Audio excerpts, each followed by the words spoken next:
Good day, everyone. We are here before you to discuss about the Rule 14 of COLREGs, Convention of the International Regulations for Preventing Collisions at Sea. Rule 14 was all about head-on situation. But before we start our report, we would like to introduce our group. So, we are the Group 9 and the members of the group are Cadet Goyo, Cadet Jaime, and Cadet Humalon. So, Rule 14 was under of Section 2, which is conduct a vessel in sight of one another.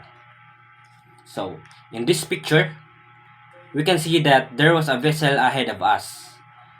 So, we should apply Rule 14 if mauni nga point of view nga atong makita sa bridge.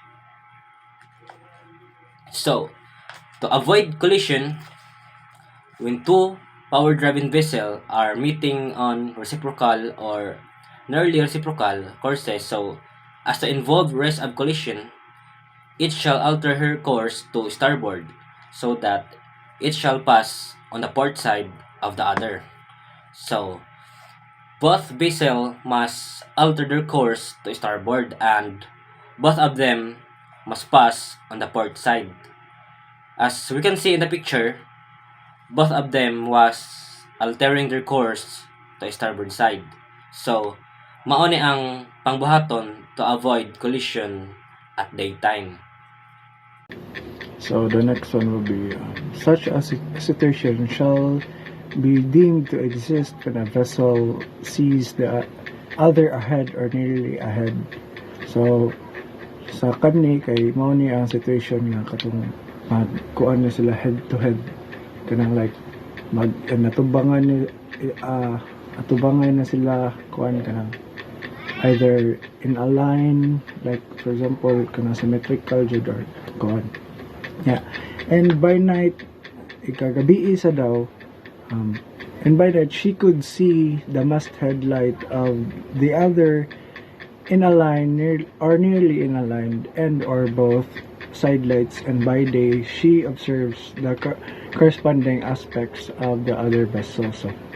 So this means nga kanang makitaan daw nato ang kanang masthead light og ang side lights, for example kanang katong yellow kanang duha ka yellow na green nga sa kuan kay red. So mao na ang kanang mailhanan if kanang sa head to head while at night.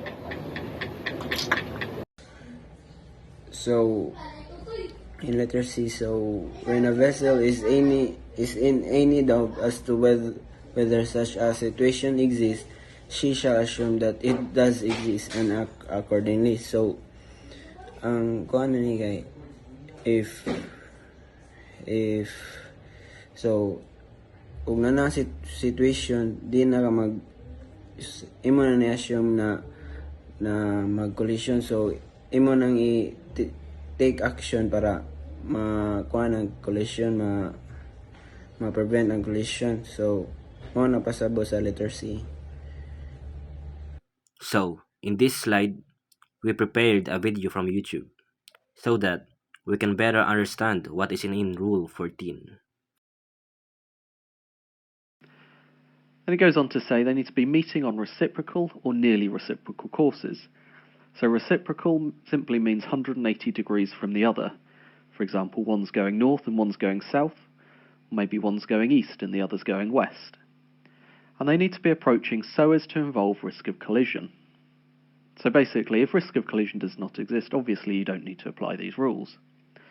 And then it immediately says, each shall alter her course to starboard, so that each shall pass on the port side of the other.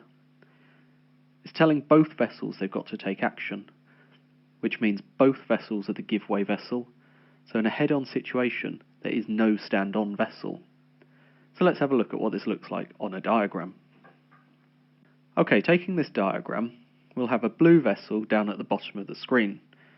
She's going along quite happily, heading due north, 000. Then she sees the red vessel up ahead. Now the red vessel, they know that they're going due south, 180.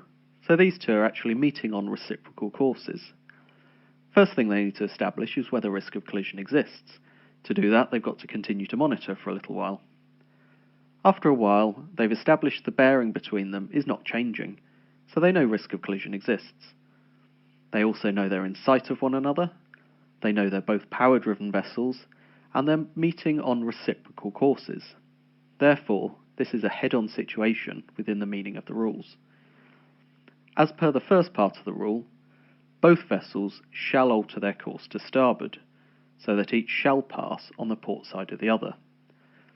Once they've altered round to starboard, of course, the port side light is visible from both vessels. They can continue past each other until risk of collision is over and they're finally passed and clear, at which point they're free to alter back round to port and continue on their previous passage. So part A of the rule immediately says what each vessel shall do and actually determines the exact action that they shall take. They have to both alter to starboard. Now on to Part B. Part B tells us when a head-on situation exists.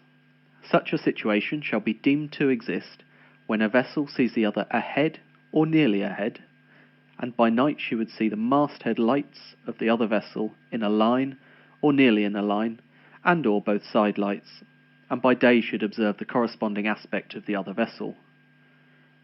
So it's basically said you need to see the other one ahead, which makes sense because it's got to be a head-on situation, and the masthead lights need to be in a line or nearly in a line, and by day it would be the same aspect. Part C continues Part B a little bit and just says when a vessel's in doubt as to whether such a situation exists, she shall assume that it does and act accordingly. So if you're in doubt as to whether it's a head-on, then you need to assume that it is and act accordingly. So let's have a look at some diagrams of some vessels to determine what we mean by masthead lights in a line and or both side lights. So at night it would be complete darkness. You would see the masthead light, which is the main mast, which is the after one, and then the foremast, which is the forward one, would be lower than the after one. You'd also see a port side light and a starboard side light. Seeing both side lights means that the ship is coming straight towards you. You can see straight on her bow. As she turns around slightly, you can see the masthead lights will gradually start to separate. The green side light, of course, will still be very visible, and for a time the port one will, but obviously it'll be getting dimmer as she's turning and covering it. As she turns yet further still, separation between the masthead lights will increase, the port side light will disappear, and only the starboard side light will be visible. This will carry on until she is right out on the beam, on the broadest possible aspect, and this will be the maximum separation between the two masthead lights. Of course, in this situation, she will be going right from the left-hand side of the screen to the right-hand side of the screen. Of course, in the daytime, you'd be seeing the corresponding aspect of the vessel, either head-on or the intervals until she is right out on the beam. So with that diagram, we've seen exactly what we mean by masthead lights in a line or nearly in a line, and or viewing both side lights. Of course, by day, with the aspect of the vessel, it will be slightly clearer as to whether she's head-on or not. Also in Part C, we can see that if you're in doubt, you've got to assume that it's head-on and act accordingly, i.e. be the give-way vessel and alter your course broadly to starboard. And that brings us to the end of 14. We've seen exactly what we mean by a head-on situation. We've seen the fact that both vessels are give-way vessels, both must alter their course to starboard, and we've seen how you define whether it's a head-on situation or not. I hope you found the information useful in this video. Next time we'll be moving on to Rule 15, looking at crossing situations. So until next time, goodbye.